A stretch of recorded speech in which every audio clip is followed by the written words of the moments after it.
Hello ಸ್ನೇಹಿತರೆ, welcome to the lecture number 3. So ಇಂದಿನ lecture ನಲ್ಲಿ ನಾವು ಇಂಡಸ್ ವ್ಯಾಲಿ ಸಿವಿಲೈಸೇಷನ್ ಬಗ್ಗೆ ನೋಡಿದ್ವಿ. ಓಕೆನಾ. ಸೊ ಈಗ ಆ ಇಂಡಸ್ ವ್ಯಾಲಿ ಸಿವಿಲೈಸೇಷನ್ ಆದ್ಮೇಲೆ ಆ ಒಂದು ಹಿಸ್ಟಾರಿಕಲ್ ಪೀರಿಯಡ್ ಆದ್ಮೇಲೆ ನೆಕ್ಸ್ಟ್ ಬರೋದು ಯಾವುದು, ವೇದಿಕ್ ಏಜ್ ಅಂತ ಕರಿತೀವಿ. ಈ ವೇದಿಕ್ ಏಜ್ ಅಂದ್ರೆ ಯಾಕೆ ಅಂದ್ರೆ ಈ ಒಂದು ಪೀರಿಯಡ್ ಅಲ್ಲಿ arrival of Aryans take place ಆಗುತ್ತೆ. ಆರ್ಯನ್ಸ್ ಅಂದ್ರೆ ಯಾರು, ಇಂಡಸ್ ವ್ಯಾಲಿ ಸಿವಿಲೈಸೇಷನ್ ಅಲ್ಲಿ ಆದ್ಮೇಲೆ ಬರುವಂತ ಒಂದು ಜನರು ಇರ್ತಾರಲ್ಲ ಅವ್ರನ್ನ ಆರ್ಯನ್ಸ್ ಅಂತ ಕರಿತೀವಿ. ಈಗ ಆರ್ಯನ್ಸ್ ನಮ್ಮ ಭಾರತದಲ್ಲಿ ಒರಿಜಿನ್ ಆಗಿರ್ತಾರ? ಇಲ್ಲ, ನಮ್ಮ ಭಾರತದವರಲ್ಲ. ಅವರು ಸೆಂಟ್ರಲ್ ಏಷ್ಯಾದಿಂದ ನಮ್ಮ ಭಾರತಕ್ಕೆ ಬಂದಿರ್ತಾರೆ. ಓಕೆನಾ. ಸೊ ಎಲ್ಲಿಂದ ಬಂದಿರ್ತಾರೆ? ಸೆಂಟ್ರಲ್ ಏಷ್ಯಾದಿಂದ ಬಂದಿರ್ತಾರೆ. ಸೊ ನಮ್ಗೆ ಹೆಂಗ್ ಗೊತ್ತಾಗುತ್ತೆ ಅವ್ರು ಸೆಂಟ್ರಲ್ ಏಷ್ಯಾಯಿಂದಾನೇ ಬಂದಿದ್ದಾರಾ ಏನು ಅಂತ? ಸೊ ಕೆಲವೊಂದು ಇನ್ಸ್ಕ್ರಿಪ್ಷನ್ಸ್ ಈಗ ನಮ್ಮ ಭಾರತಕ್ಕೆ ಬಂದ್ಮೇಲೆ ಸ್ವಲ್ಪ ವೇದಾಸ್ಗಳನ್ನ ಕಂಪೋಸ್ ಮಾಡ್ತಾರೆ ಅವರು. ಋಗ್ವೇದ, ಸಮವೇದ, ಯಜುರ್ವೇದ ಅನ್ನೋರು ಎಲ್ಲ ಯಾರು ಕಂಪೋಸ್ ಮಾಡಿರ್ತಾರೆ? ಈ ಆರ್ಯನ್ಸ್ ಅವರೇ ಕಂಪೋಸ್ ಮಾಡಿರ್ತಾರೆ. ಓಕೆನಾ. ಸೊ ಆ ಒಂದು ಡಿಸ್ಕವರಿ ಮಾಡಿದಾಗ ಇಲ್ಲಿ ಬರ್ದಿರೋಂಥ ರಿಗ್ವೇದದಲ್ಲಿ ಮೆನ್ಷನ್ ಆಗಿರೋಂಥ ಒಂದು ಟೆಕ್ಸ್ಟ್ ಮತ್ತೆ ಬಾಕ್ಸ್ಕೈ ಇನ್ಸ್ಕ್ರಿಪ್ಷನ್ ಆಫ್ ಏಷ್ಯಾ ಮಿನಾರ್ ಅಂತ ಕರಿತೀವಿ. ಸೆಂಟ್ರಲ್ ಏಷ್ಯಾದಲ್ಲಿ ಟರ್ಕಿಯಲ್ಲಿ ಇರುವಂತ ಒಂದು ಇನ್ಸ್ಕ್ರಿಪ್ಷನ್ ಅಲ್ಲೂ ಸೇಮ್ ವರ್ಡ್ಸ್ ನ ಯೂಸ್ ಮಾಡಿದ್ದಾರೆ. ಓಕೆನಾ. ಸಿಮಿಲರ್ ವರ್ಡ್ಸ್ ಯೂಸ್ ಮಾಡಿದ್ದಾರೆ. ಫಾರ್ ಎಕ್ಸಾಂಪಲ್ ಈಗ ಇಂದ್ರ, ವರುಣ, ಮಿತ್ರ ಅಂತ ಗಾಡ್ ನೇಮ್ಸ್ ಅಲ್ಲೂ ಗಾಡ್ ನೇಮ್ಸ್ ಆಗಿ ಯೂಸ್ ಮಾಡಿದ್ದಾರೆ. ಮತ್ತೆ ಭರತ್ನ ಬ್ರದರ್ ಅಂತ ಯೂಸ್ ಮಾಡಿದ್ದಾರೆ, ಸಪ್ತಾನ 7 ಅಂತ ಯೂಸ್ ಮಾಡಿದ್ದಾರೆ. ಸೊ ಇದೆಲ್ಲ ನೋಡ್ತಾ ಇದ್ರೆ ಅವರು ಮುಂಚೆನೆ ಅಲ್ಲಿದ್ರು, ಅಲ್ಲಿಂದ ನಮ್ಮ ಭಾರತಕ್ಕೆ ಬಂದ್ರು ಅಂತ ನಾವು ನಮ್ಮ ಹಿಸ್ಟೋರಿಯನ್ಸ್ ಹೇಳಿದ್ದಾರೆ. ಸರಿನಾ. ಯಾಕೆ ಇದನ್ನು ವೇದಿಕ್ ಏಜ್ ಅಂತ ಕರಿತೀವಿ ಅಂತಂದ್ರೆ ಈ ಒಂದು ಏಜ್ ಅಲ್ಲಿ ಅಥವಾ ಈ ಒಂದು ಪೀರಿಯಡ್ ಅಲ್ಲಿ ಆರ್ಯನ್ಸ್ ಏನ ಕಂಪೋಸ್ ಮಾಡ್ತಾರೆ? ವೇದಾಸ್ನ ಕಂಪೋಸ್ ಮಾಡ್ತಾರೆ. ವೇದಾಸ್ ಅಂದ್ರೆ ಏನು ಅಥವಾ ವೇದಿಕ್ ಅಂದ್ರೆ ಏನು? ವೇದಿಕ್ ಅಂದ್ರೆ ನಾಲೆಜ್ ಅಂತ ಅರ್ಥ. ಸರಿನಾ, ನಾಲೆಜ್ ಅಂತ ಅರ್ಥ. ಸೊ ಈ ಒಂದು ಏಜ್ ನ ನಾವು ವೇದಿಕ್ ಏಜ್ ಅಂತ ಕರಿತೀವಿ. ಸೊ ಈ ಎರಡು ಏಜ್ ನ ಈ ಒಂದು ಏಜ್ ಅಲ್ಲಿ ಎರಡು ತರ ಡಿವೈಡ್ ಮಾಡ್ತೀವಿ. ಒಂದು ಅರ್ಲಿ ವೇದಿಕ್ ಏಜು, ಇನ್ನೊಂದು ಲೇಟರ್ ವೇದಿಕ್ ಏಜು. ಯಾಕೆ ಇದನ್ನ ಡಿವೈಡ್ ಮಾಡ್ತೀವಿ ಅಂದ್ರೆ ಸೊ ಈಗ ಆರ್ಯನ್ಸ್ ಬಂದಾದ್ಮೇಲೆ ಕೆಲವು ವರ್ಷಗಳ ನಂತರ ಅಂದ್ರೆ ಸ್ವಲ್ಪ ಒಂದು 10-15 ವರ್ಷ ಆದ್ಮೇಲೆ ಅವ್ರ ಲೈಫ್ ಸ್ಟೈಲೇ ಚೇಂಜ್ ಆಗುತ್ತೆ, ಎಕಾನಮಿ ಚೇಂಜ್ ಆಗುತ್ತೆ, ಪೊಲಿಟಿ ಚೇಂಜ್ ಆಗುತ್ತೆ, ಸೊಸೈಟಿನೇ ಚೇಂಜ್ ಆಗುತ್ತೆ. ಸೊ ಅದಕ್ಕೋಸ್ಕರ ಡಿಫ್ರೆನ್ಶಿಯೇಟ್ ಮಾಡಿ ಕಂಪೇರಿಸಬಲ್ ಸ್ಟಡಿ ನೋಡೋಕ್ಕೋಸ್ಕರ ನಾವು ಅರ್ಲಿ ವೇದಿಕ್ ಏಜು ಮತ್ತೆ ಲೇಟರ್ ವೇದಿಕ್ ಏಜ್ ಆಗಿ ಡಿವೈಡ್ ಮಾಡ್ಕೊಂಡಿದ್ದೀವಿ. ಸೊ ಈಗ ಅರ್ಲಿ ವೇದಿಕ್ ಏಜ್ ಮತ್ತೆ ಅದಕ್ಕಿಂತ ಮುಂಚೆ ನೋಡಿ, ಇಲ್ಲಿ ಸೆಂಟ್ರಲ್ ಏಷ್ಯಾ ಅಂತ ಅನ್ಕೊಳ್ಳಿ. ಇದು ಸೆಂಟ್ರಲ್ ಏಷ್ಯಾ. ಈ ಏಷ್ಯಾದಿಂದ ಎಲ್ಲಿ ಬರ್ತಾರೆ? ಈ ಒಂದು ರೀಜನ್ಗೆ ಆರ್ಯನ್ಸ್ ಅವರು ಮೈಗ್ರೇಟ್ ಆಗ್ತಾರೆ. ಓಕೆನಾ. ಈ ಒಂದು ರೀಜನ್ಸ್ ಬಂದು ಸೆಟಲ್ ಆಗ್ತಾರೆ. ಇಲ್ಲಿ ಸರ್ಕಲ್ ಮಾಡಿದಲ್ವಾ, ಈ ಒಂದು ಪ್ಲೇಸ್ ಫಸ್ಟ್ ಅವ್ರದ್ದು ಸೆಟಲ್ಮೆಂಟ್ ಆಗಿರುತ್ತೆ. ಫಸ್ಟ್ ಬಂದು ಎಲ್ಲಿ ಸೆಟಲ್ ಆಗ್ತಾರೆ? ಇಷ್ಟು ಪ್ಲೇಸ್ ಅಲ್ಲಿ ಅವರು ಸೆಟಲ್ ಆಗಿರ್ತಾರೆ. ಅದೇ ಇದು ಅರ್ಲಿ ವೇದಿಕ್ ಏಜ್ ಅಲ್ಲಿ, ಅರ್ಲಿ ವೇದಿಕ್ ಪೀರಿಯಡ್ ಅಲ್ಲಿ. ಈಗ ಲೇಟರ್ ವೇದಿಕ್ ಪೀರಿಯಡ್ ಅಲ್ಲಿ ಯಾವ ಒಂದು ರೀಜನ್ ಎಕ್ಸ್ಪ್ಯಾಂಡ್ ಮಾಡ್ಕೊಂತಾರ ಅವರು ನೋಡಿ, ಇಲ್ಲಿಂದ ಈ ಗಾಂಧಾರದಿಂದ ಹಿಡಿದು ವಿದೇಹ, ಉತ್ತರ ಪ್ರದೇಶ್ ಗಂಟು ಎಕ್ಸ್ಪ್ಯಾಂಡ್ ಮಾಡ್ಕೊಂಡಿರ್ತಾರೆ. ಅವ್ರ ರೀಜನ್ ಏನ್ ಮಾಡ್ಕೊಂಡ್ರು? ಎಕ್ಸ್ಪ್ಯಾಂಡ್ ಮಾಡ್ಕೊಂಡ್ರು. ಈ ಒಂದು ಚೇಂಜಸ್ ಎಕ್ಸ್ಪ್ಯಾಂಡ್ ಮಾಡ್ಕೊಂಡಾದ್ಮೇಲೆ ಏನೇನ್ ಚೇಂಜಸ್ ಆಯ್ತು ಅದು ಕಂಪ್ಲೀಟ್ ಆಗಿ ನಾವು ನೋಡ್ತೀವಿ. ಸರಿನಾ. ಈ ಮ್ಯಾಪ್ ನ ನೆನ್ಪಿಟ್ಕೊಳ್ಳಿ. ಸೊ ಈಗ ಅರ್ಲಿ ವೇದಿಕ್ ಪೀರಿಯಡ್ ಅಲ್ಲಿ ನೋಡೋದಾದ್ರೆ ಅವ್ರ ಮುಂದೆ ಏನಾಗಿರ್ತಾರೆ? ಮೊದಲು ಪ್ಯಾಸ್ಟ್ರಲ್ ಕಮ್ಯುನಿಟಿ ಅಂತ ಆಗಿರುತ್ತೆ. ಪ್ಯಾಸ್ಟ್ರಲ್ ಅಂದ್ರೆ ಏನು? ಪಶುಪಾಲನಾ ಅಂತ ಕರಿತೀವಿ. ಪ್ಯಾಸ್ಟ್ರಲ್ ಅಂದ್ರೆ ಪಶುಪಾಲ ಅಂದ್ರೆ ದನ ಕಾಯೋರಾಗಿರ್ಬೋದು, ಕುರಿ ಮೇಯಿಸೋರಾಗಿರ್ಬೋದು, ಇದೇ ಅವ್ರ ಕೆಲಸ ಆಗಿರುತ್ತೆ. ಬಟ್ ಲೇಟರ್ ವೇದಿಕ್ ಪೀರಿಯಡ್ ಅಲ್ಲಿ ಅವ್ರ ಕೆಲಸನೇ ಚೇಂಜ್ ಆಗುತ್ತೆ. ನಾವು ಕಂಪ್ಲೀಟ್ ಆಗಿ ನೋಡೋಣ.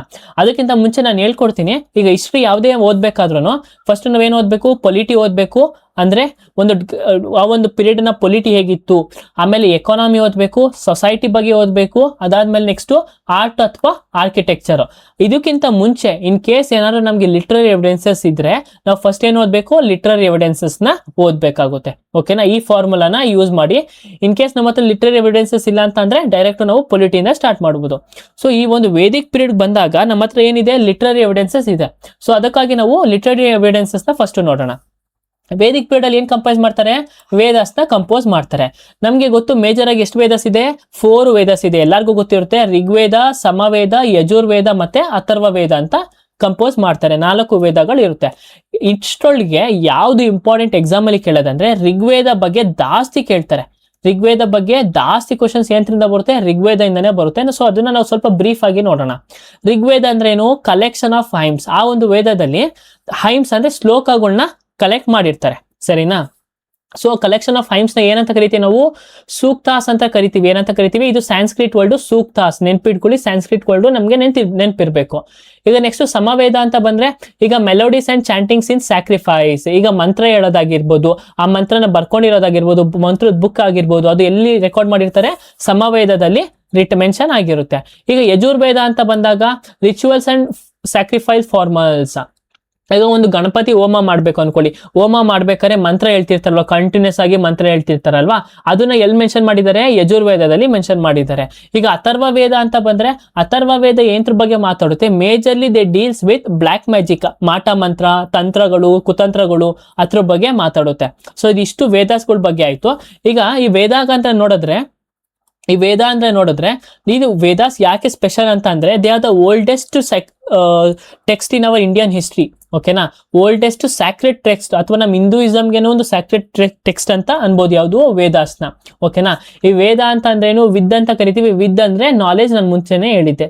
ಮತ್ತೆ ಈ ವೇದಾಸ್ಗಳನ್ನ ಒಂದು ಜನರೇಷನ್ ಇಂದ ಇನ್ನೊಂದು ಜನರೇಷನ್ಗೆ ಹೇಳ್ಕೊಡ್ತಾರೆ, ಓರಲ್ ಆಗಿ ಪಾಸ್ ಮಾಡ್ತಾರೆ. ರಿಟರ್ನ್ ಎವಿಡೆನ್ಸಸ್ ಇಲ್ಲ, ಓರಲ್ ಆಗಿ ಪಾಸ್ ಮಾಡ್ತಾರೆ ಅದು ವೇದಾಸ್ಗಳನ್ನ. ಸೊ ಅದನ್ನ ಏನಂತ ನಾವು ಕರಿತೀವಿ? ಶ್ರುತಿ ಅಂತ ನಾವು ಮೆನ್ಷನ್ ಕರಿತೀವಿ. ಓಕೆನಾ, NTPC ಕ್ವಶನ್ ಅದು, ಶ್ರುತಿ ಅಂತ ನಾವು ಕರಿತೀವಿ. ಫಾರ್ ಎಕ್ಸಾಂಪಲ್ ನಿಮ್ಗೆ ಅರ್ಥ ಆಗಿಲ್ಲ ಅಂದ್ರೆ, ಈಗ ನೋಡಿ, ನಮ್ಮ ಮನೆಗೆ ಯಾರು ಒಂದು ಕಾರ್ಯ ಮಾಡಕ್ ಬಂದಾಗ ಪುರೋಹಿತರನ್ನ ಕರ್ಸ್ತೀವಿ. ಈಗ ಪುರೋಹಿತರನ್ನ ಕರ್ಸಿದಾಗ ಅವ್ರ ಮಗನು ಆಗಿರ್ತಾರೆ, ಅಥವಾ ಅವ್ರ ಅಪ್ಪನೂ ಪುರೋಹಿತರೇ ಆಗಿರ್ತಾರೆ. ಇನ್ ಕೇಸ್ ಇಲ್ಲ ಅಂದ್ರೆ ಅವ್ರ ಮಕ್ಳು ಇದ್ರೆ ಅವ್ರ ಮಗನು ಪುರೋಹಿತರನ್ನೇ ಮಾಡ್ತಾರೆ. ಮಾಡ್ತಾರೆ ಅಂತ ಅಂದಾಗ ಅವರು ಸುಮ್ನೆ ಬುಕ್ ಕೊಡ್ಸ್ಬಿಟ್ಟು ಗುರುಕುಲ್ಗೆಲ್ಲ ಕಳ್ಸ್ಬಿಡಲ್ಲ. ಅವರು ಓರಲ್ ಆಗಿ ಹೇಳ್ಕೊಡ್ತಾರೆ ತನ್ನ ಮಕ್ಳಿಗೆ, ಹಿಂಗೆ ಹೇಗೆ ಮಂತ್ರ ಹೇಳ್ಬೇಕು, ಯಾವ್ಯಾವ ಮಂತ್ರ ಹೇಗೆ, ಯಾವ್ದು ಪವರ್ಫುಲ್ ಅಂತೆಲ್ಲ ಓರಲ್ ಆಗಿ ಹೇಳ್ಕೊಡ್ತಾರೆ. ಈ ಓರಲ್ ಆಗಿ ಪಾಸ್ ಮಾಡ್ತಾರಲ್ವಾ, ಒಂದ್ ಜನರೇಷನ್ ಇಂದ ಇನ್ನೊಂದ್ ಜನರೇಷನ್ಗೆ ಈ ವೇದಾಸ್ನ, ಅದು ಏನಂತ ಕರಿತೀವಿ ನಾವು? ಶ್ರುತಿ ಅಂತ ಕರಿತೀವಿ. ಸರಿನಾ? ಮತ್ತೆ ಈಗ ಋಗ್ವೇದ ನೋಡ್ರೆ ಅದೊಂದು ಓಲ್ಡೆಸ್ಟ್ ಟೆಕ್ಸ್ಟ್, ಮತ್ತೆ ನಮ್ಮ ಇಂಡಿಯಾದಲ್ಲಿ ಮತ್ತೆ ಇಂಡೋ ಯುರೋಪಿಯನ್ ಓಲ್ಡೆಸ್ಟ್ ಟೆಕ್ಸ್ಟ್ ಅಂತ ನಾವು ಕನ್ಸಿಡರ್ ಮಾಡ್ತೀವಿ.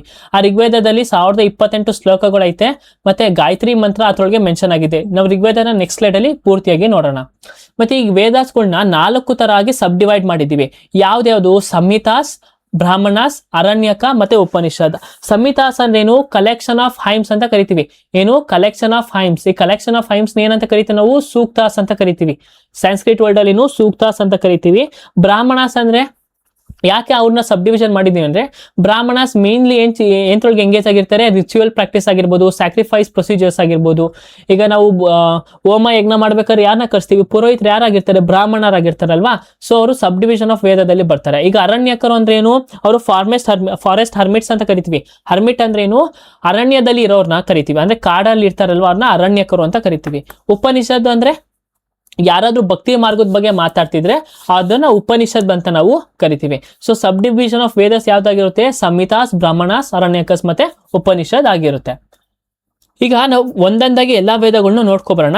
ಋಗ್ವೇದ ಜಾಸ್ತಿ ಇಂಪಾರ್ಟೆಂಟ್, ಅದಕ್ಕೋಸ್ಕರ ಬ್ರೀಫ್ ಆಗಿ ಇದನ್ನ ನೋಡೋಣ. ಸರಿನಾ? ಋಗ್ವೇದ ಏನು? ಇದು ಮೊದಲನೆಯ ವೇದ. ಋಗ್ವೇದ ಏನಾಗಿರುತ್ತೆ? ಮೊದಲನೆಯ ವೇದ ಆಗಿರುತ್ತೆ. ಸರಿನಾ? ಇಟ್ ಈಸ್ ದ ಫಸ್ಟ್ ವೇದ.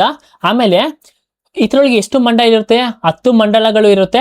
ಮತ್ತೆ ಇದೊಂದು oldest and largest collection of Sanskrit ಶ್ಲೋಕಗಳು, ಸ್ಯಾನ್ಸ್ಕ್ರಿಟ್ ಹೈಮ್ಸ್ ಅಂತ ಕರಿತೀವಿ. ಹಳೆಯದಾದ ಮತ್ತು ದೊಡ್ಡದಾದ ಒಂದು ಕಲೆಕ್ಷನ್ ಇರುತ್ತೆ. ಎಂತೂ ಸ್ಯಾನ್ಸ್ಕ್ರಿಟ್ ಮಂತ್ರಗಳ ಒಂದು ಕಲೆಕ್ಷನ್ ಇದ್ರೊಳಗೆ ಇರುತ್ತೆ, ಅದ್ರೊಳಗೆ ಋಗ್ವೇದದಲ್ಲಿ. ಇಂಪಾರ್ಟೆಂಟ್ ನೋಡಿ, ಎಷ್ಟು ಮಂತ್ರಗಳಿದೆ? 128 ಶ್ಲೋಕಗಳು ಇರುತ್ತೆ. ಮತ್ತೆ ವರ್ಸಸ್ ಎಷ್ಟು? 10,600 ವರ್ಸಸ್. ಏನ್ ಇಂಪಾರ್ಟೆಂಟ್ ಆಗಲ್ಲ, ಎಷ್ಟು ಹೈಮ್ಸ್ ಇತ್ತು ಅಂತಾನು ಕ್ವೆಶನ್ಸ್ ಕೇಳಿದ್ದಾರೆ. ಈ ಹೈಮ್ಸ್ ನ ಯಾರು ಹೇಳ್ತಾರೆ? ಯಾರಾದ್ರೂ ಪುರೋಹಿತರನ್ನ ಹೇಳ್ತಾರೆ. ಅವ್ರನ್ನ ಏನಂತ ಕರಿತೀವಿ ನಾವು? ಹೋತ್ರಿ ಅಂತ ಕರಿತೀವಿ. ಓಕೆನಾ?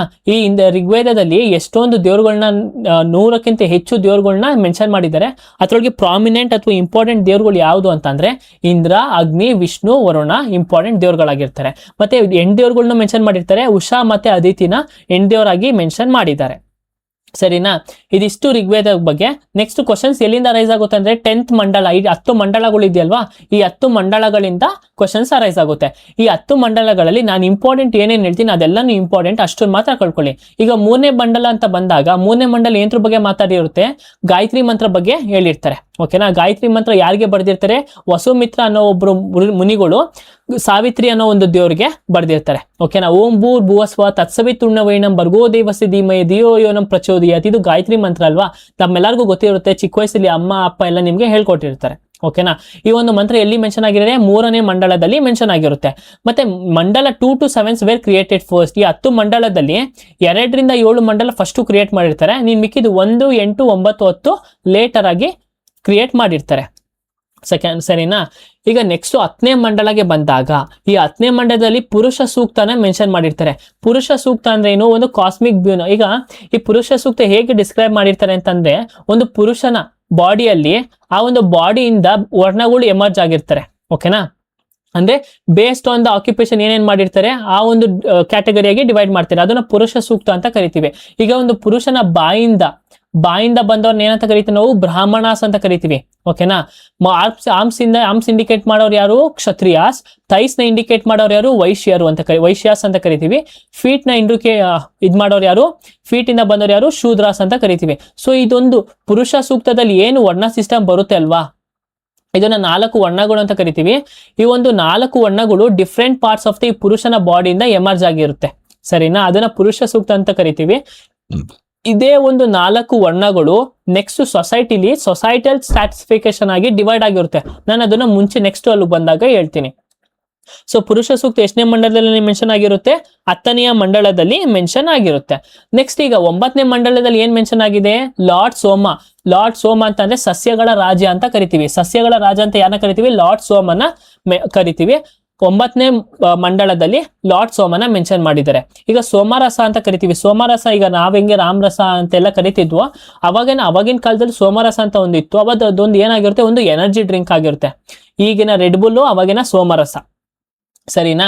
ಸೊ ನೆನ್ಪಿಟ್ಕೊಳ್ಳಿ, ಋಗ್ವೇದದಲ್ಲಿ 10 ಮಂಡಳಗಳಿವೆ, 1028 ಶ್ಲೋಕ ಅಥವಾ ಮಂತ್ರಗಳಿದೆ, ಸೂಕ್ತಾಸ್ ಅಂತ ಕರಿತೀವಿ. ಮತ್ತೆ 10,600 ವರ್ಸಸ್ ಮತ್ತೆ 100 ಆಫ್ ಡೈಟೀಸ್ ನ ಮೆನ್ಷನ್ ಮಾಡಿದ್ದಾರೆ. ಓಕೆನಾ.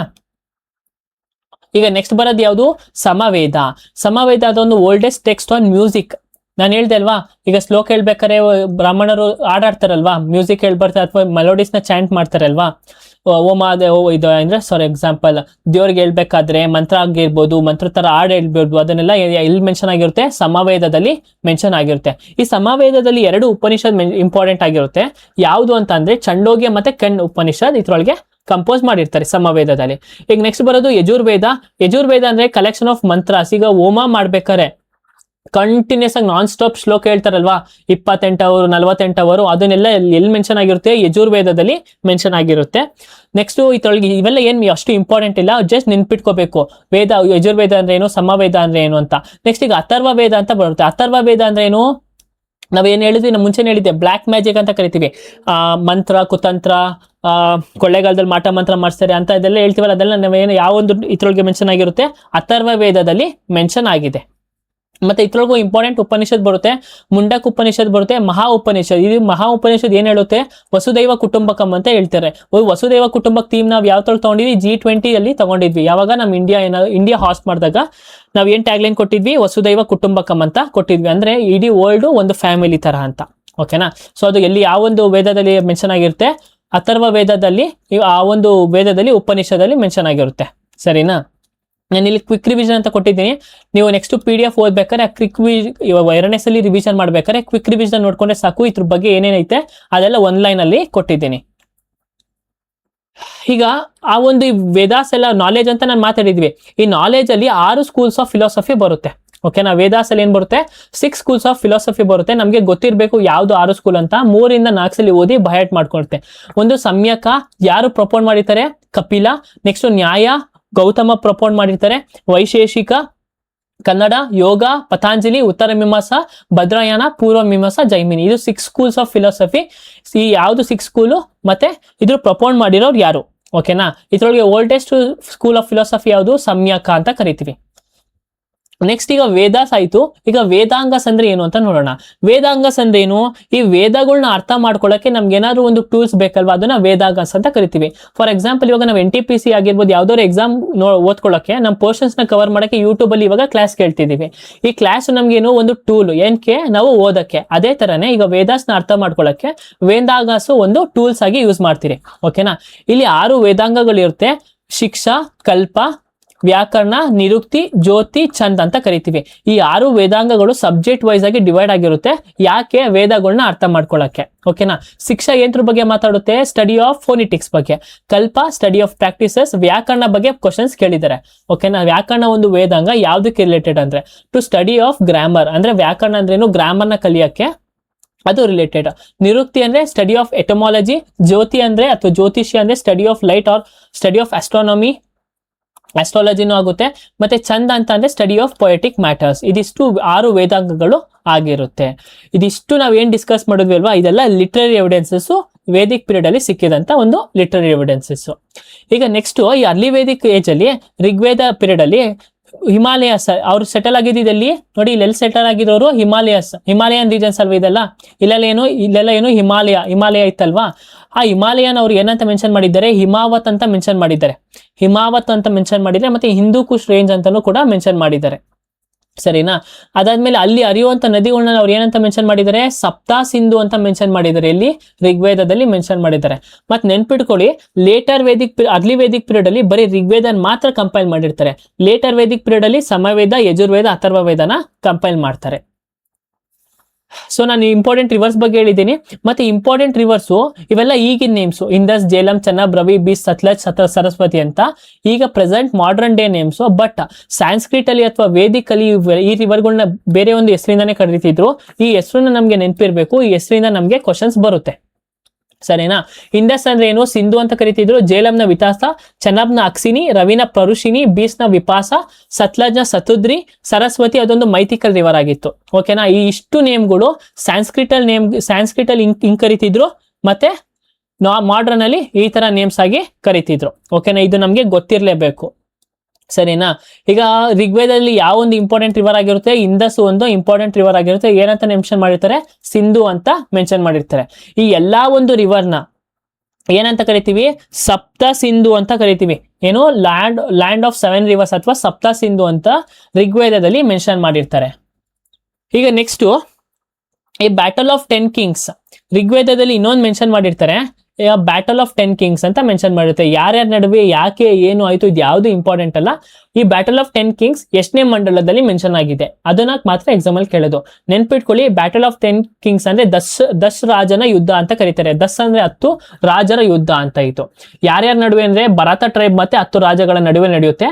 ಈ ಒಂದು ಯುದ್ಧ ಯಾವ ಒಂದು ಬ್ಯಾಂಕ್ ಆಫ್ ರಿವರ್ ಅಡಿಯಲ್ಲಿ ನಡೆಯುತ್ತೆ ಅಂತಂದ್ರೆ, ಆ ಒಂದು ನದಿ ಹತ್ರ ತೀರದಲ್ಲಿ ನಡೆಯುತ್ತೆ ಅಂದ್ರೆ ಪರುಷಿನಿ ರಿವರ್, ಯಾವುದು ರಾವಿ ರಿವರ್ ಅಂತ ಕರಿತೀವಿ ಅಥವಾ ಪರುಷಿನಿ ರಿವರ್ ಅಂತ ನಾವು ಕರಿತೀವಿ. ಓಕೆನಾ? ಎಷ್ಟನೇ ಮಂಡಲದಲ್ಲಿ ಮೆನ್ಷನ್ ಆಗಿದೆ, 7ನೇ ಮಂಡಲದಲ್ಲಿ ಇದು ಮೆನ್ಷನ್ ಆಗಿದೆ, ಬ್ಯಾಟಲ್ ಆಫ್ 10 ಕಿಂಗ್ಸ್. ಈಗ ನೆಕ್ಸ್ಟ್ ಪೊಲಿಟಿ ನೋಡೋದಾದ್ರೆ, ಈಗ ಈ ಒಂದು ಅರ್ಲಿ ವೇದಿಕ್ ಪೀರಿಯಡ್ ಆದ ಪೊಲಿಟಿ ಹೇಗೆ ಇತ್ತು ಅಂತ ನೋಡೋದಾದ್ರೆ, ಅವ್ರು ಎಲೆಕ್ಟಿವ್ ಮೊನಾರ್ಚ್ ಆಗಿತ್ತು. ಎಲೆಕ್ಟಿವ್ ಮೊನಾರ್ಚ್ ಅಂತ ಅಂದ್ರೆ ಅಲ್ಲಿರೋ ಜನರೇನೆ ಅವ್ರ ಎಲೆಕ್ಟ್ ಮಾಡಿ ಒಬ್ರು ಇರ್ತಾ ಇದ್ರು, ಹೆಡ್ ಆಗಿ ಇರ್ತಾ ಇದ್ರು. ಮತ್ತೆ ಅಲ್ಲಿ 3 ತರಹದ ಒಂದು ಮೀಟಿಂಗ್ಸ್ ಇರ್ತಿತ್ತು, ಸಭಾ, ಸಮಿತಿ ಮತ್ತೆ ವಿಧಾತ ಅಂತ ಒಂದು 3 ಸೋಷಿಯಲ್ ಮೀಟಿಂಗ್ಸ್ ಇರ್ತಿತ್ತು. ಸಭಾ ಅಂದ್ರೆ ಕಮ್ಯುನಿಟಿ ಆಫ್ ಪ್ರಿವಿಲೇಜ್ಡ್, ಜಾಸ್ತಿ ಹೈ ಪರ್ಸನ್ಸ್ ಇರ್ತಾರಲ್ಲ, ಮೇಜರ್ ಡಿಸಿಷನ್ಸ್ ತಗೊಳ್ತಾರಲ್ಲ, ಆ ಒಂದು ಮೀಟಿಂಗ್ ನ ಸಭಾ ಅಂತ ಕರಿತೀವಿ. ಸಮಿತಿ ಅಂದ್ರೆ ಕಮ್ಯುನಿಟಿ ಆಫ್ ಕಾಮನ್ ಪೀಪಲ್ ಏನಾದ್ರು ಇವಾಗ ಚರ್ಚೆ ಮಾಡೋಕೆ ಒಂದು ಸಭೆ ಸೇರಿಸಿದ್ರೆ ಅದನ್ನ ಸಮಿತಿ ಅಂತ ಕರಿತೀವಿ. ವಿಧಾತ ಅಂದ್ರೆ ಕಮ್ಯುನಿಟಿ ಆಫ್ ರಿಲಿಜಿಯಸ್ ಪೀಪಲ್. ನಾನು ಅಲ್ಲಿ ವರ್ಣ ಸಿಸ್ಟಮ್ ಬಗ್ಗೆ ಹೇಳಿದೆ, ಬ್ರಾಹ್ಮಣ, ಕ್ಷತ್ರಿಯ ಅಂತ. ಆ ಒಂದು ಜನರ ಗುಂಪುಗಳು ಅವರೇ ಏನಾದ್ರು ಡಿಸಿಷನ್ಸ್ ಆಗಿರ್ಬೋದು, ವೆಲ್ಫೇರ್ ಮೆಜರ್ಸ್ ತಗೊಳಕ್ಕೆ ಏನಾದ್ರು ಗುಂಪು ಮಾಡ್ಕೊಂಡು ಕಮ್ಯುನಿಟಿ ಆಗಿದ್ರೆ ಅದನ್ನ ವಿಧಾತ ಅಂತ ಕರಿತೀವಿ. ಮುಂಚೆ ವುಮೆನ್ ಅಂದ್ರೆ ಒಂದು ಮಹಿಳೆ ಈ ಕಮ್ಯುನಿಟಿ ಸಭಾದಲ್ಲೂ ಅಟೆಂಡ್ ಮಾಡ್ಬೋದಿತ್ತು, ಸಮಿತಿಯಲ್ಲೂ ಅಟೆಂಡ್ ಮಾಡ್ಬೋದಿತ್ತು. ಅವ್ರಿಗೆ ಯಾವುದೇ ತರ ರಿಸ್ಟ್ರಿಕ್ಷನ್ಸ್ ಇರಲಿಲ್ಲ. ನಾನು ಯಾಕೆ ವುಮೆನ್ ಬಗ್ಗೆ ಮಾತಾಡ್ತಿದ್ದೀನಿ ಅಂದ್ರೆ ನಾನು ತಿಳಿಸ್ಕೊಡ್ತೀನಿ ಇವಾಗ, ಮುಂದೆ ನೆಕ್ಸ್ಟ್ ಬರೋ ಸ್ಲೈಡ್ ಅಲ್ಲಿ ಮತ್ತೆ ನಾನು ತಿಳಿಸ್ಕೊಡ್ತೀನಿ. ಸರಿನಾ? ಈಗ ಬ್ಯಾಟಲ್ ಆಫ್ ಸೊಸೈಟಿ ಬಗ್ಗೆ ನೋಡಿದ್ವಿ, ಪೊಲಿಟಿ ಬಗ್ಗೆ ನೋಡಿದ್ವಿ. ಈಗ ಸೊಸೈಟಿ ಬಗ್ಗೆ ನೋಡೋಣ. ಸೊಸೈಟಿ 4 ವರ್ಣಗಳಾಗಿ ಡಿವೈಡ್ ಆಗಿತ್ತು ಅಂತ ನಾನು ಹೇಳಿದೆ. ಬ್ರಾಹ್ಮಣಾಸ್, ಕ್ಷತ್ರಿಯಾಸ್, ವೈಶ್ಯಾಸ್ ಮತ್ತೆ ಶೂದ್ರಾಸ್ ಆಗಿ ಡಿವೈಡ್ ಆಗಿದ್ರು ಅಂತ. ಈಗ ಈ varna system was not based on hereditary ಆಗಿರ್ಲಿಲ್ಲ, ವಂಶ ಪರಂಪರೆ ಆಗಿರಲಿಲ್ಲ. ಅದು ಹೆರಿಡಿಟರಿ ಅಂದ್ರೆ ವಂಶ ಪರಂಪರೆ ಅಂತ ಕರಿತೀವಿ. ಆ ಹೆರಿಡಿಟರಿ ಆಗಿಲ್ಲ, ಬಟ್ ಬೇಸ್ಡ್ ಆನ್ ದ ಏನು ವರ್ಕ್ ಮಾಡ್ತಿದ್ರು ಅದ್ರ ಮೂಲಕ ಅವ್ರನ್ನ ವರ್ಣ ಸಿಸ್ಟಮ್ ಆಗಿ ಕ್ಯಾರೆಕ್ಟರೈಸ್ ಮಾಡ್ತಿದ್ರು. ಮತ್ತೆ ಯಾವುದೇ ತರ ಚೈಲ್ಡ್ ಮ್ಯಾರೇಜ್ ಇರ್ಲಿಲ್ಲ. ಈಗ ಇಂಪಾರ್ಟೆಂಟ್ ಏನಂದ್ರೆ, ಒಬ್ಬ ಮಹಿಳೆಯ ಗಂಡ ಸತ್ತೋಗ್ಬಿಟ್ರೆ ಆ ಮಹಿಳೆ ಇನ್ನೊಬ್ಬನ ಮದುವೆ ಆಗ್ಬೋದಿತ್ತು, ಅದನ್ನ ವಿಡೋ ಅಂತ ಕರಿತೀವಿ, ವಿಡೋ ರಿಮ್ಯಾರೇಜ್ ಅಂತ ಕರಿತೀವಿ. ಈ ಒಂದು ಅರ್ಲಿ ವೇದಿಕ್ ಪೀರಿಯಡ್ ಅಲ್ಲಿ ವಿಡೋ ರಿಮ್ಯಾರೇಜ್ ಅವೈಲೇಬಲ್ ಅಂದ್ರೆ ಆ ಒಂದು ಫೆಸಿಲಿಟಿ ವುಮೆನ್ಸ್ಗೆ ಇತ್ತು. ಓಕೆನಾ? ಆಮೇಲೆ ಸೊಸೈಟಿಲಿ ವುಮೆನ್ ಕಂಡೀಷನ್ಸ್ ತುಂಬಾ ಚೆನ್ನಾಗಿತ್ತು, ಯಾವುದೇ ತರ ಡಿಸ್ಕ್ರಿಮಿನೇಷನ್ ವುಮೆನ್ಗೆ ಇರ್ಲಿಲ್ಲ. ಮತ್ತೆ ಯಾರು ಕೌ ಇಟ್ಕೊಂಡಿರ್ತಾರೆ ನೋಡಿ, ಹಸುನ ಯಾರು ಇಟ್ಕೊಂಡಿರ್ತಾರೆ ಅವರೇ ಶ್ರೀಮಂತರ ಅಂತ ಕರಿತಿದ್ರು. ಓಕೆನಾ? ಸೊ ಹಸುನ ಏನಂತ ಕರಿತಿದ್ರು, ಗೋಮಾತ್ ಅಂತ ಕರಿತಿದ್ರು. ಅಂದ್ರೆ ಯಾರು ಗೋಮಾತ್ ಅಂದ್ರೆ ವೆಲ್ತಿ ಪರ್ಸನ್ಸ್, ಅವರು ಸಖತ್ ಶ್ರೀಮಂತವಾದ ಪರ್ಸನ್ಸ್ ಇರ್ತಾರಲ್ಲ ಅವ್ರನ್ನ ಗೋಮಾತ್ ಅಂತ ಕರಿತಿದ್ರು. ಮತ್ತೆ ಹಸುಗಳನ್ನ ನಡುವೆ ಯುದ್ಧ ಮಾಡಿಸ್ತಿದ್ರೆ ಅದನ್ನ ಗವಿಷ್ಟಿ ಅಂತ ಕರೀತಾರೆ. ಬ್ಯಾಟಲ್ ಆಫ್ ಕೌಸ್ ಏನಂತ ಕರಿತೀವಿ ನಾವು, ಗವಿಷ್ಟಿ ಅಂತ ಕರಿತೀವಿ. ಸರಿನಾ? ಸೊ ಹಸು ಬಗ್ಗೆ ಪ್ರಾಮಾಣಿಕತೆ ಜಾಸ್ತಿ ಇರ್ತಿತ್ತು. ಮುಂಚೆನೇ ನಾವು ನೋಡಿರ್ಬೋದು, ಹಸುಗಳನ್ನ ವರದಕ್ಷಿಣೆ ಕೊಟ್ಟು ಮದ್ವೆ ಮಾಡಿರ್ತಾರೆ ಆಗಿನ ಕಾಲದಲ್ಲಿ. ಯಾಕಂದ್ರೆ ಹಸುಗಳನ್ನ ಒಂದು ಅಷ್ಟೊಂದು ಶ್ರೀಮಂತ ಒಂದು ಅಸೆಟ್ ತರ ಯೂಸ್ ಮಾಡ್ತಿದ್ರು. ಆಗಿನ ಕಾಲದಲ್ಲಿ ಏನಾಗ್ತಿದ್ರು, ಅಸೆಟ್ ಆಗಿ ಯೂಸ್ ಮಾಡ್ತಿದ್ರು ಹಸುನ. ಸೊ ಇದಿಷ್ಟು ಸೊಸೈಟಿ ಬಗ್ಗೆ. ನೆಕ್ಸ್ಟ್ ರಿಲಿಜಿಯಸ್ ಬಗ್ಗೆ ಮಾತಾಡೋದಾದ್ರೆ ಯಾವ್ಯಾವ ದೇವ್ರನ್ನ ಜಾಸ್ತಿ ಪ್ರಾಮುಖ್ಯತೆ ಕೊಡ್ತಿದ್ರು, ಪ್ರಾಮಿನೆಂಟ್ ದೇವ್ರು ಯಾವ್ದು ಅಂದ್ರೆ ಇಂದ್ರ, ಪುರಂದರ ಫಾಟ್ ಅಂತ ಕರಿತೀವಿ, ಅಥವಾ ಲಾರ್ಡ್ ಆಫ್ ಪ್ಲೋಗ್, ನೇಗಿಲನ ರಾಜ ಅಂತಾನು ಕರಿತೀವಿ ಇಂದ್ರನ. ಆಮೇಲೆ ಪೃಥ್ವಿ ರಿಲೇಟೆಡ್ ಟು ಭೂಮಿ, ಅಗ್ನಿ, ಸೋಮ, ವಾಯು, ರುದ್ರ, ಅದಿತಿ, ಸಾವಿತ್ರಿ. ನಾನು ಆ ಗಾಡ್ ಏನೇನಕ್ಕೆ ಸ್ಪೆಷಲ್ ಅಂತಾನೆ ಇಲ್ಲಿ ಮೆನ್ಷನ್ ಮಾಡಿದ್ದೀನಿ. ಮೆಜಾರಿಟಿ ನಮ್ಗೆಲ್ಲ ಗೊತ್ತಿರುತ್ತೆ ಈ ಗಾಡ್ಸ್ ಬಗ್ಗೆ. ಸೊ ಈಗ ಈ ಗಾಡ್ಸ್ಗಳು ನೆನಪಿರ್ಬೇಕು. ಮತ್ತೆ ಫೀಮೇಲ್ ಗಾಡ್ ಯಾವುದು, ಅದಿತಿ, ಸಾವಿತ್ರಿ. ಅದಿತಿ, ಉಷಾ, ಸಾವಿತ್ರಿ ಫಿಮೇಲ್ ಗಾಡ್ಸ್ ಆಗಿರ್ತಾರೆ.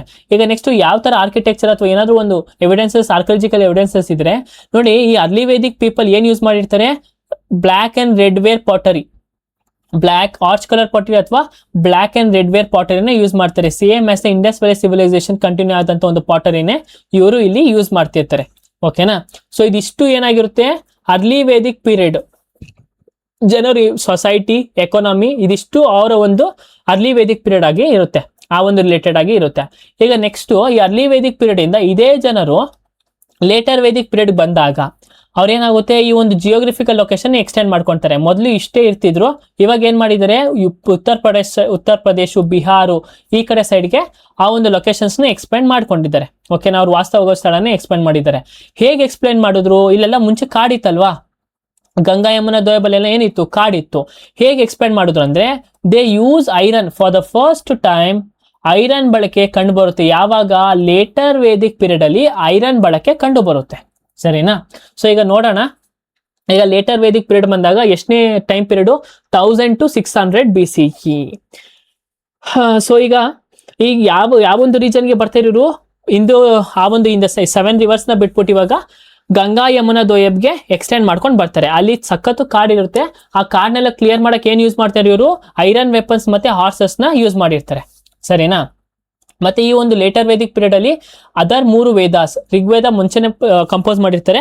ಈಗ ನೆಕ್ಸ್ಟ್ 4 ವೇದಗಳನ್ನ ಇಲ್ಲಿ ಕಂಪೋಸ್ ಮಾಡ್ತಾರೆ, ಲೇಟರ್ ವೇದಿಕ್ ಪೀರಿಯಡ್ ಅಲ್ಲಿ ಕಂಪೋಸ್ ಮಾಡ್ತಾರೆ. ಸರಿನಾ. ಇದಿಷ್ಟು ನೆನ್ಪಿಟ್ಕೊಳ್ಳಿ. ಮತ್ತೆ ಈ ಗಂಗಾ ಯಮುನಾ ದೋಯಬಲ್ಲಿ ಮೇಲ್ಗಡೆ ಪಾಠ ಯಾರಿರ್ತಾರೆ, ಕುರು ಅವ್ರು ಇರ್ತಾರೆ. ಮಿಡಲ್ ಪಾರ್ಟ್ ಅಲ್ಲಿ ಯಾರಿರ್ತಾರೆ, ಪಂಚಾಲ ಅವರು ಇರ್ತಾರೆ. ಇರೋ ಕುರು, ಪಂಚಾಲ ಇವೆಲ್ಲ ಏನು ಟ್ರೈಬ್ಗಳ ನೇಮ್, ಆರ್ಯನ್ಸ್ ಗ್ರೂಪ್ ನೇಮ್ಗಳು. ಸರಿನಾ. ಈಗ ನಾನು ಹೇಳೋದನ್ನ ಗಮನ ಇಟ್ಟು ಕೇಳಿ. ಮುಂಚೆ ಅಗ್ರಿಕಲ್ಚರ್ ಅಲ್ಲಿ ಏನಾಗಿರೋರು ಪ್ಯಾಸ್ಟ್ರಲ್ ಕಮ್ಯುನಿಟಿ ಆಗಿದ್ರು. ಬಟ್ ಇವಾಗ ಏನಾಗಿರ್ತಾರೆ, ಅವರು ಅಗ್ರಿಕಲ್ಚರ್ನ ಪ್ರಾಕ್ಟೀಸ್ ಮಾಡ್ತಾರೆ. ಅಂದ್ರೆ ಮುಂಚೆ ಬರೀ ದನಗಳನ್ನ ಮೇಯಿಸ್ತಾ ಇದ್ರು, ಇವಾಗ ದನ ಕರುಗಳನ್ನ ಮೇಯಿಸೋದಲ್ದೇನೆ ಅವರು ವ್ಯವಸಾಯನ ಶುರು ಮಾಡಿರ್ತಾರೆ. ಸರಿನಾ. ಸೊ ಇಲ್ಲಿ it was a chief means of livelihood. ಅಂದ್ರೆ ಅಗ್ರಿಕಲ್ಚರ್ ಮೇಲೆ ಜಾಸ್ತಿ ಡಿಪೆಂಡ್ ಆಗಿರ್ತಾರೆ. ಮುಂಚೆ ಅವ್ರು ಎಂಟ್ರ ಮೇಲೆ ಡಿಪೆಂಡ್ ಆಗ್ತಿದ್ರು, ಜಾಸ್ತಿ ನೇಚರ್ ಮೇಲೆ ಡಿಪೆಂಡ್ ಆಗ್ತಿದ್ರು. ಇಲ್ಲಿ ರಾಜನು ಕೂಡ, ನಾನು ಎಲೆಕ್ಟೆಡ್ ಮೊನಾರ್ಚಿಯಲ್ ಅಂತ ಇದ್ವಲ್ಲ, ಅವನು ಕೂಡ ಅಗ್ರಿಕಲ್ಚರ್ ಅಲ್ಲಿ ಭಾಗವಹಿಸ್ತಿದ್ದ. ಮತ್ತೆ ಇಲ್ಲಿ ಇಂಪಾರ್ಟೆಂಟ್ ಕೀ ಟರ್ಮಿನಲ್ಸ್ ನೆನ್ಪಿಟ್ಕೊಳ್ಳಿ. ವಿರಿಹೆ ಅಂದ್ರೆ ಏನು, ವಿರಿಹೆ ಅಂದ್ರೆ ರೈಸ್, ವಿರಿಹೆ ಅಂದ್ರೆ ರೈಸ್ ಅಂತ ಕರಿತೀವಿ. ಯವ ಅಂದ್ರೆ ಬಾರ್ಲಿ, ಗೋಧಮ ಅಂದ್ರೆ ವೀಟ್, ಧಾನ್ಯ ಅಂದ್ರೆ ಗ್ರೈನ್ಸ್ ಅಂಡ್ ಸೀರಿಯಲ್ಸ್ ಅಂತ ಕರಿತೀವಿ. ಮತ್ತೆ ಪೊಲಿಟಿಕಲ್ ಆರ್ಗನೈಸೇಷನ್ ನೋಡೋದಾದ್ರೆ ಸಭಾ, ಸಮಿತಿ, ವಿಧಾತ ಅಂತ ಮುಂಚೆ ನಾನು ಹೇಳಿದೆ. ಸಭಾ ಅಂದ್ರೆ ಏನು, ಪ್ರಿವಿಲೇಜ್ ಪೀಪಲ್ ಮೀಟಿಂಗ್ ಮಾಡ್ತಿದ್ರು. ಬಟ್ ಈ ಒಂದು ಫೇಸ್ ಅಲ್ಲಿ ಈ ಒಂದು ಸಭಾ ಯಾರಿಂದ ಡಾಮಿನೇಟ್ ಮಾಡಿರ್ತಾಗಿರುತ್ತೆ, ಬ್ರಾಹ್ಮಿನ್ಸ್. ಓಕೆನಾ. ಬ್ರಾಹ್ಮಿನ್ಸ್ ಅವರು ಈ ಒಂದು ಸಭಾದಲ್ಲಿ ಜಾಸ್ತಿ ಡಾಮಿನೆನ್ಸ್ ನ ತಗೊಂಡಿರ್ತಾರೆ. ಓಕೆನಾ. ಹಾಗಾಗಿ ವುಮೆನ್ ಪಾರ್ಟಿಸಿಪೇಷನ್ ಇಲ್ಲಿ ಅಲೌಡ್ ಇರಲ್ಲ. ಬ್ರಾಹ್ಮಣಿಸಮ್ ಅಲ್ಲಿ ಸಖತ್ತು ಸ್ಟ್ರಿಕ್ಟ್ ರೂಲ್ಸ್ ನ ಫಾಲೋ ಮಾಡ್ತಾರೆ. ಮತ್ತೆ ಅವ್ರಿಗೆ ಯಾವುದೇ ತರ ವುಮೆನ್ಗೆ ಅಂತ ಒಂದು ಪ್ರಾಮುಖ್ಯತೆ ಕೊಡಲ್ಲ. ಓಕೆನಾ. ವುಮೆನ್ ಪಾರ್ಟಿಸಿಪೇಷನ್ ಇಲ್ಲಿ ಕಡಿತ ಆಗುತ್ತೆ ಇಲ್ಲಿ ಸಭಾದಲ್ಲಿ. ಇನ್ನು ಸಮಿತಿ ನೋಡೋದಾದ್ರೆ same as before, early Vedic ಹೇಗಿತ್ತು ಸಮಿತಿನೂ ಅಷ್ಟೇ ನಾರ್ಮಲ್ ಆಗಿ ಕಾಮನ್ ಪೀಪಲ್ ಗ್ರೂಪಿಂಗ್ಸ್ ಅಂದ್ರೆ ಮಾತಾಡ್ಕೋತೆಗೆ ಇರುತ್ತೆ. ಬಟ್ ವಿಧಾತ ಕಂಪ್ಲೀಟ್ ಆಗಿ ಡಿಸಪಿಯರ್ ಆಗೋಗುತ್ತೆ. ಎಲ್ಲಿ ಯಾವ್ದ್ರೊಳಗೆ, ಲೇಟರ್ ವೇದಿಕ್ ಪೀರಿಯಡ್ ಅಲ್ಲಿ ವಿಧಾತ ಕಂಪ್ಲೀಟ್ ಆಗಿ ಡಿಸಪಿಯರ್ ಆಗುತ್ತೆ. ವಿಧಾತ ಅಂದ್ರೆ ಏನು, ಕಮ್ಯುನಿಟಿ ಆನ್ ರಿಲಿಜಿಯಸ್ ಪೀಪಲ್. ಓಕೆನಾ. ಆ ಒಂದು ಕಮ್ಯುನಿಟಿ ಪ್ರಕಾರ ಅಲ್ಲಿ ಏನಾದ್ರು ಚರ್ಚೆ ಮಾಡ್ಕೊಳ್ಳೋದ್ರೆ ಮಾಡ್ಕೋಬೋದಿತ್ತು. ಬಟ್ ಅದನ್ನ ಈಗ ಕಂಪ್ಲೀಟ್ ಆಗಿ ಡಿಸೇಬಲ್ ಆಗಿರುತ್ತೆ. ಸೊ ನಮಗೆ ಪೊಲಿಟಿಕಲ್ ಆರ್ಗನೈಸೇಷನ್ ನೋಡಿದಾಗ ಯಾವ್ದು ಇರುತ್ತೆ, ಸಭಾ ಮತ್ತೆ ಸಮಿತಿ ಎರಡೇ ಇರೋದು. ಆದ್ರೆ ಅದ್ರೊಳಗೂ ಸಭಾದಲ್ಲಿ ವುಮೆನ್ ಪಾರ್ಟಿಸಿಪೇಷನ್ ಇಲ್ಲ. ಸರಿನಾ. ಈಗ ನೆಕ್ಸ್ಟ್ ವರ್ಣ ಸಿಸ್ಟಮ್. ವರ್ಣ ಸಿಸ್ಟಮ್ ಅಲ್ಲಿ ನಾನು ಮುಂಚೆ ಹೇಳಿದೆ, ಬ್ರಾಹ್ಮಣ, ಕ್ಷತ್ರಿಯ, ವೈಶ್ಯ, ಶೂದ್ರ. ಮುಂಚೆ ಹೆರಿಡಿಟರಿ ಆಗಿರಲ್ಲ. ಅವ್ರು ಏನ್ ಕೆಲಸ ಮಾಡ್ತಿದ್ರು, ಇವಾಗ ಕ್ಷತ್ರಿಯ ಅಂದ್ರೆ ಅವ್ರು ಏನಾದ್ರು ಯುದ್ಧದಲ್ಲಿ ಕೆಲಸ ಮಾಡ್ತಿದ್ರು, ಅವ್ರನ್ನ ಕ್ಷತ್ರಿಯ ಅಂತ ಮಾಡ್ತಿದ್ರು, ಸೂಚಿಸ್ತಿದ್ರು. ಅದೇ ಇವಾಗ ಅವನೇನೋ ಅಗ್ರಿಕಲ್ಚರ್ ಅಲ್ಲಿ ಇದ್ರೆ ವೈಶ್ಯ ಅಂತ ಕರಿತಿದ್ವು, ಅಥವಾ ಟ್ರೇಡಿಂಗ್ ಅಲ್ಲಿ ಇದ್ರೆ ವೈಶ್ಯಾಸ್ ಅಂತ ಹೇಳ್ತಿದ್ರು. ಬಟ್ ಈ ಒಂದು ಪೀರಿಯಡ್ ಅಲ್ಲಿ ಏನಾಗುತ್ತೆ, ಹೆರಿಡಿಟರಿ ವಂಶ ಪರಂಪರೆಯಿಂದ ಬಂದಂತ ಒಂದು ಜನರನ್ನ ಆ ಒಂದು ಕ್ಯಾಟಗರಿಗೆ ಸೇರ್ಸಂಗೆ ಮಾಡ್ಬಿಡ್ತಾರೆ ಬೇಸ್ಡ್ ಆನ್ ಬರ್ತ್.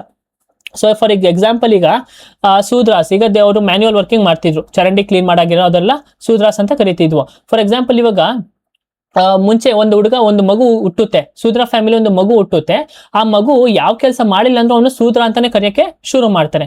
ಅಂದ್ರೆ ಇಲ್ಲಿ ಬೇಸ್ಡ್ ಆನ್ ದ ಬರ್ತ್ ಈ ವರ್ಣ ಸಿಸ್ಟಮ್ ನ ಕ್ಲಾಸಿಫೈ ಮಾಡಕ್ಕೆ ಶುರು ಮಾಡ್ಕೋಬಿಟ್ರು. ಅಲ್ಲಿಂದನೇ ಸ್ಟಾರ್ಟ್ ಆಗಿದ್ದು, ಇಲ್ಲಿವರೆಗೂ ಅದು ಇನ್ನೂ ಹಾಗೆ ಬಂದಿದೆ. ಮತ್ತೆ ಈಗ ನೆಕ್ಸ್ಟ್ ಬಂದಾಗ ಕಂಡೀಷನ್ ಆಫ್ ವುಮೆನ್ ಡೆಟ್ರಿಯೇಟೆಡ್. ವುಮೆನ್ ಕಂಡೀಷನ್ಸ್ಗೆ ವುಮೆನ್ಗೆ ಯಾವುದೇ ತರ ಪಾತ್ರ ಕೊಡ್ತಿರ್ಲಿಲ್ಲ, ಓಕೆನಾ. ಅದಾದ್ಮೇಲೆ ಗೋತ್ರ ಕ್ಲಾನ್ ಎವಾಲ್ವ್ ಆಯ್ತು. ನೋಡಿ, ನಾವು ಮದ್ವೆ ಮಾಡ್ಬೇಕಾದ್ರೆ ಯಾವ ಗೋತ್ರ ಅಂತೆಲ್ಲ ಕೇಳ್ತೀವಲ್ಲ, ಶಿವ್ ಗೋತ್ರ ಅಂತೆಲ್ಲ ಕೇಳ್ತೀವಲ್ವಾ, ಆ ಗೋತ್ರ ಕ್ಲಾನ್ ಯಾವಾಗ ಎಮರ್ಜ್ ಆಗುತ್ತೆ, ಲೇಟರ್ ವೇದಿಕ್ ಪೀರಿಯಡ್ ಅಲ್ಲಿ ಎಮರ್ಜ್ ಆಗುತ್ತೆ. ಮತ್ತೆ ಕಂಡೀಷನ್ಸ್ ಆಫ್ ವುಮೆನ್ ಏನಾಗುತ್ತೆ, ಕಡಿಮೆ ಆಗುತ್ತೆ. ಅವ್ರಿಗೆ ಯಾವುದೇ ತರ ಮುಂಚೆ ಇದ್ದಷ್ಟು ಒಂದು ಫ್ರೀಡಮು ಅವ್ರಿಗೆ ಇವಾಗ ಸಿಕ್ಕಿರಲ್ಲ. ಆಮೇಲೆ ಈಗ ಆಶ್ರಮ ಒಂದು ಕಾನ್ಸೆಪ್ಟ್ ಎಮರ್ಜ್ ಆಗುತ್ತೆ. ಈ ಒಂದು ಆಶ್ರಮ ಕಾನ್ಸೆಪ್ಟ್ ಯಾವ್ದ್ರೊಳಗೆ ಮೆನ್ಷನ್ ಮಾಡಿರ್ತಂದ್ರೆ ಜಬಲ ಉಪನಿಷದಲ್ಲಿ ಮೆನ್ಷನ್ ಮಾಡಿರ್ತಾರೆ. ಈ ಆಶ್ರಮ ಕಾನ್ಸೆಪ್ಟ್ ಏನಂತ ಅಂತಂದ್ರೆ, ಒಬ್ಬ ಮನುಷ್ಯ, ಓಕೆನಾ, ಒಬ್ಬ ವ್ಯಕ್ತಿ ತನ್ನ ಒಂದು ಲೈಫ್ ಅಲ್ಲಿ ಯಾವ ಒಂದು ಸ್ಟೇಜ್ ಅಲ್ಲಿ ಹೇಗಿರ್ಬೇಕು ಅಂತ. So first stage of life ಏನಿರುತ್ತೆ, ಬ್ರಹ್ಮಚಾರ್ಯ, ನೆಕ್ಸ್ಟ್ ಗೃಹಸ್ಥ, ವನಪ್ರಸ್ಥ, ಸನ್ಯಾಸಿ. ಬ್ರಹ್ಮಚಾರ್ಯ ಅಂತ ಅಂದ್ರೆ ಒಂದು ಲೈಫ್ನೆಲ್ಲ ಪೂರ್ತಿ ಗುರುಕುಲದಲ್ಲೇ ಕಳಿಬೇಕು, ಓಕೆನಾ. ಎಷ್ಟು ವರ್ಷ, 0 to 25 years. ಅದಕ್ಕೆ ನೋಡಿ, ಬ್ರಾಹ್ಮಿಣ್ಸ್ ಮಕ್ಕಳು ಏನಿರ್ತಾರೆ, ಗುರುಕುಲಲ್ಲಿ ಪಾಠ ಕಲಿತಿರ್ತಾರೆ ಅಲ್ವಾ. ಆಮೇಲೆ ಗೃಹಸ್ಥ, ಸೆಕೆಂಡ್ ಪಾರ್ಟ್ ಆಫ್ ಲೈಫ್ ಯಾವುದು, 25 ವರ್ಷದಿಂದ 50 ವರ್ಷ ಮದುವೆ ಆಗಿ ತನ್ನ ಮಕ್ಕಳು ಸಂಸಾರ ಬಗ್ಗೆ ಗೊತ್ತಾಗಿರುತ್ತೆ. ಅದಾದ್ಮೇಲೆ ವನಪ್ರಸ್ಥ, ಕಾಡಿಗೆ ಹೋಗ್ಬಿಟ್ಟು ವನದಲ್ಲಿ ವಾಸವಾಗಿರೋದನ್ನ ವನಪ್ರಸ್ಥ ಅಂತ ಕರೀತಾರೆ. ಆಮೇಲೆ ಸನ್ಯಾಸಿ. ಇದೊಂದು ಸ್ಟೇಜಸ್ ಆಫ್ ಲೈಫ್ ಎಲ್ಲಿ ಮೆನ್ಷನ್ ಮಾಡಿರ್ತಾರೆ, ಆಶ್ರಮ ಸಿಸ್ಟಮ್ ಅಲ್ಲಿ ಮೆನ್ಷನ್ ಮಾಡಿರ್ತಾರೆ. ಅದಾದ್ಮೇಲೆ ಮ್ಯಾರೇಜ್ ಬಗ್ಗೆ ಮಾತಾಡ್ತಾರೆ. ಇದೆಲ್ಲ ಯಾವ್ದೋ ತರ ಇಂಪಾರ್ಟೆಂಟ್ ಇಲ್ಲ. ಗಾಂಧರ್ವ ವಿವಾಹ ಅಂದ್ರೆ ಲವ್ ಮ್ಯಾರೇಜ್, ನೆನ್ಪಿಟ್ಕೊಳ್ಳಿ. ಜಾಸ್ತಿ ಆಗ್ತಿರೋ ಒಂದು ಕೇಸ್ಗಳು ಲವ್ ಮ್ಯಾರೇಜ್, ಓಕೆನಾ. ಗಾಂಧರ್ವ ವಿವಾಹ ಅಂತ ನೆನ್ಪಿಟ್ಕೊಳ್ಳಿ. ಅದಾದ್ಮೇಲೆ ಅಷ್ಟೇ, ಅದ್ಬಿಟ್ರೆ ಇನ್ ಇಂಪಾರ್ಟೆಂಟ್ ಅಂತ ಏನಿಲ್ಲ. ನೆಕ್ಸ್ಟ್ ಈ ರಿಲಿಜನ್ ನೋಡೋದಾದ್ರೆ, ಮುಂಚೆ ಯಾವ್ಯಾವ ಗಾಡ್ಗೆ ಜಾಸ್ತಿ ಇಂಪಾರ್ಟೆನ್ಸ್ ಕೊಟ್ಟಿದ್ರು, ರುದ್ರ ಆಗಿರ್ಬೋದು, ಇಂದ್ರ ಅಗ್ನಿಗೆ ಜಾಸ್ತಿ ಇಂಪಾರ್ಟೆನ್ಸ್ ಕೊಟ್ಟಿದ್ರು. ಬಟ್ ಲೇಟರ್ ವೇದಿಕ್ ಪೀರಿಯಡ್ ಅಲ್ಲಿ ಆ ಒಂದು ಗಾಡ್ಗೆ ಕಡಿಮೆ ಇಂಪಾರ್ಟೆನ್ಸ್ ಕೊಡ್ತಾರೆ. ಇಂಪಾರ್ಟೆನ್ಸ್ ಯಾವ್ದು ಕೊಡ್ತಾರೆ, ಇವಾಗ ರುದ್ರಾಗೆ ಕೊಡ್ತಾರೆ. ರುದ್ರ ಅನ್ನೋ ಒಂದು ಗಾಡ್ಗೆ ಜಾಸ್ತಿ ಇಂಪಾರ್ಟೆನ್ಸ್ ನ ಕೊಡಕ್ಕೆ ಶುರು ಮಾಡ್ತಾರೆ. ಆಮೇಲೆ ಹೊಸ ಗಾಡ್ಗಳನ್ನ ಎಮರ್ಜ್ ಆಗುತ್ತೆ. ಪಾಸನ್ ಅಂತ ಕರಿತೀವಿ, god of cattles came to be regard as the god of ಶೂದ್ರಾಸ್.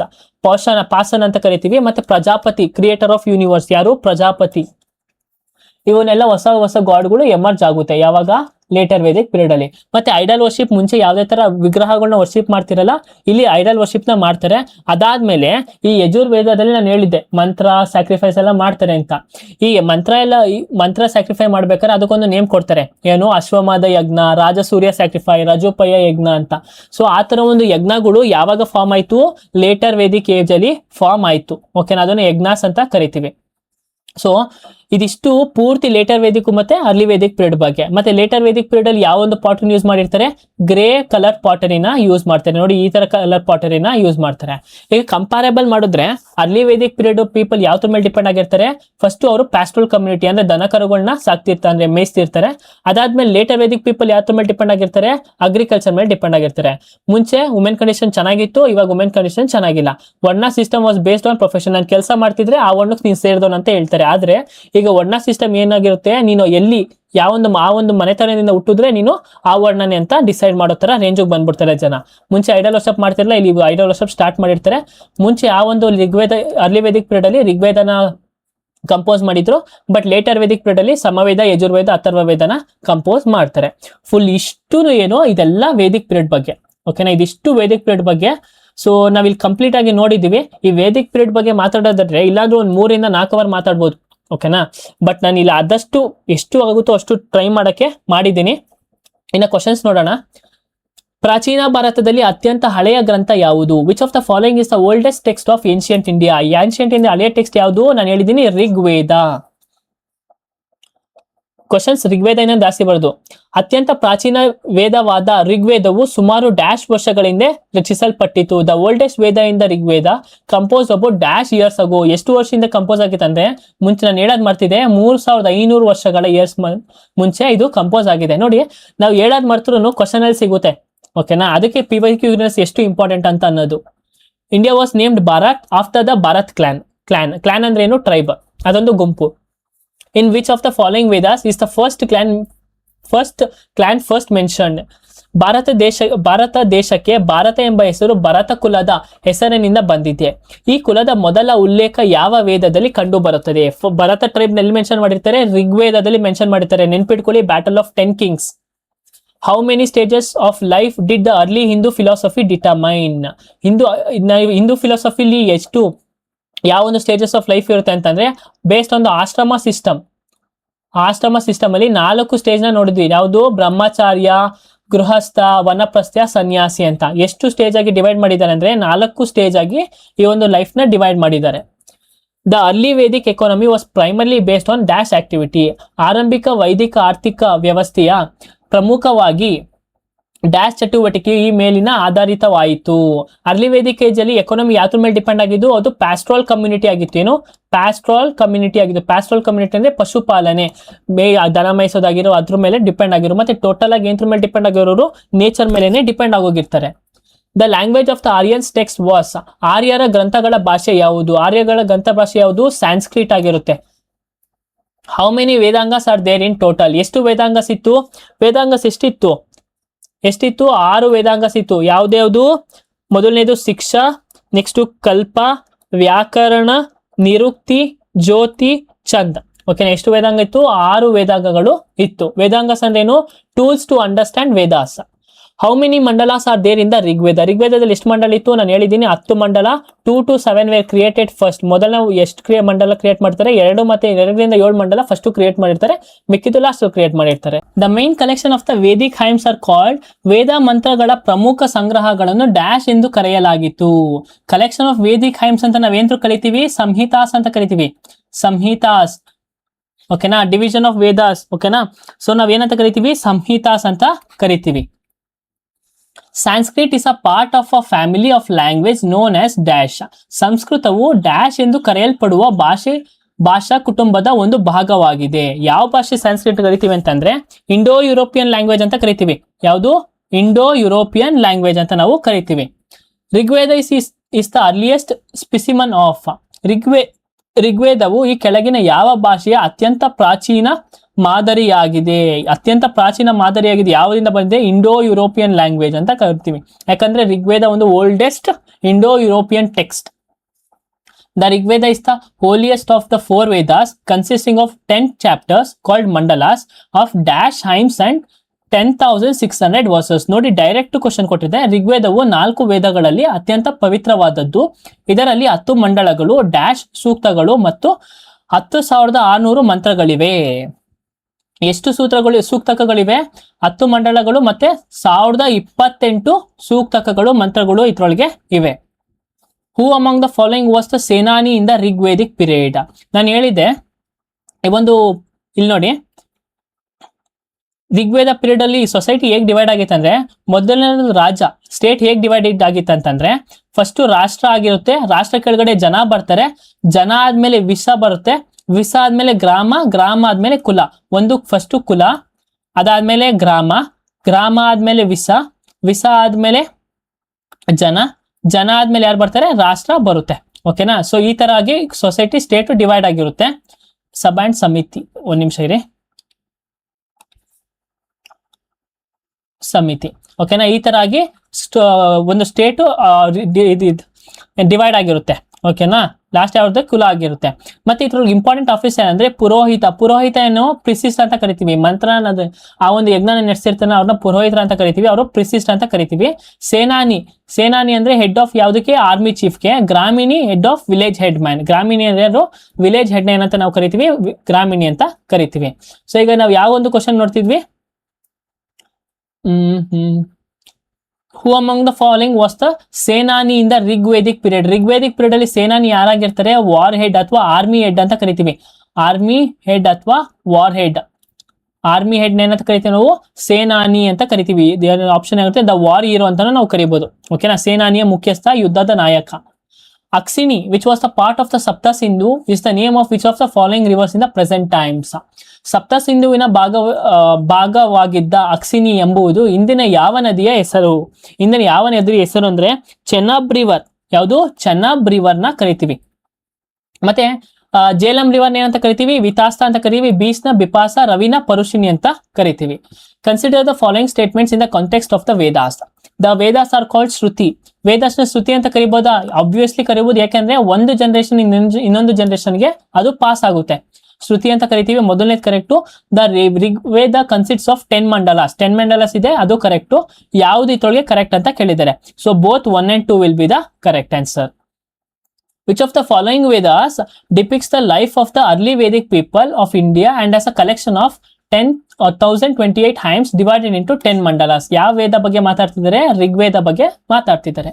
Which of the following Vedas is found in the two recensions black and white and is full of rituals to be performed publicly or individually?